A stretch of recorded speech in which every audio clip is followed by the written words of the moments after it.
खुदा ने आज तक उस कौम की हालत नहीं बदली, न हो जिसको ख्याल अपनी हालत के बदलने का। अल्लाह करीम का फरमान अजीम है, या अय्युहल्लज़ीना आमनुद्खुलू फिस्सिल्मि काफ़ा, ऐ ईमान वालो इस्लाम में मुकम्मल दाखिल हो जाओ।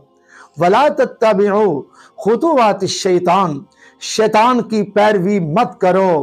इन्नहु लकुम अदुव्वुम मुबीन, शैतान तुम्हारा खुला दुश्मन है।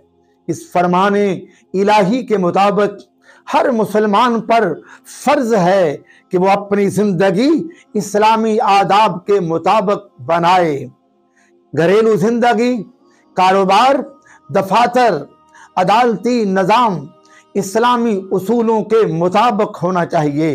ये तभी हो सकता है जब पाकिस्तान में इस्लामी निज़ाम का अमलन नफाज हो। इसलिए अहले पाकिस्तान से गुजारिश है, ऐसी जमात की हमायत करें जिसका मंशूर इस्लामी निज़ाम का अमलन नफाज हो। ऐसी जमात को वोट दें जो पाकिस्तान से फराड, करप्शन, चोरी, डकैती, रिश्वत और सूद की लानत को ख़त्म करके मईशत को बहाल करे। ऐसी जमात को वोट दें जो पाकिस्तान से फहाशी और आनी और जना को ख़त्म करके हया का माहौल पैदा करे। ऐसी जमात को वोट दें जो पाकिस्तान से कत्ल गारत को ख़त्म करके पुरअमन हालात पैदा करे।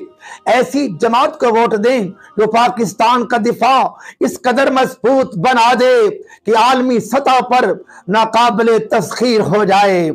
ऐसी जमात की हमायत करना सवाब है, ऐसी जमात को वोट देना सवाब है। ऐसी जमात के लिए शब रोज वर्क करना, मेहनत करना जिहाद में शामिल है।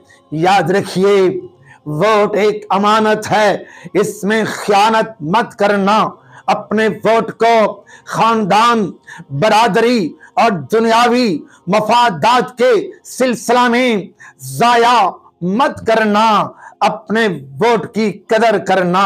इसी वोट की बिना पर पाकिस्तान में इस्लामी निज़ाम का अमलन नफाज होगा। अगर चाहते हो पाकिस्तान के हालात बदल जाएं तो इस्लामी निज़ाम के अमलन नफाज के लिए शब रोज एक कर दो, भरपूर हमायत करो। अगर दुनियादारी में वक्त को जाया कर दिया तो फिर पछतावा होगा। दुनिया, कब्र और हशर में इंतहाई पछतावा होगा। आज ले उनकी पनाह, आज मदद मांग उनसे, कल न मानेंगे, क़यामत में अगर मान गया।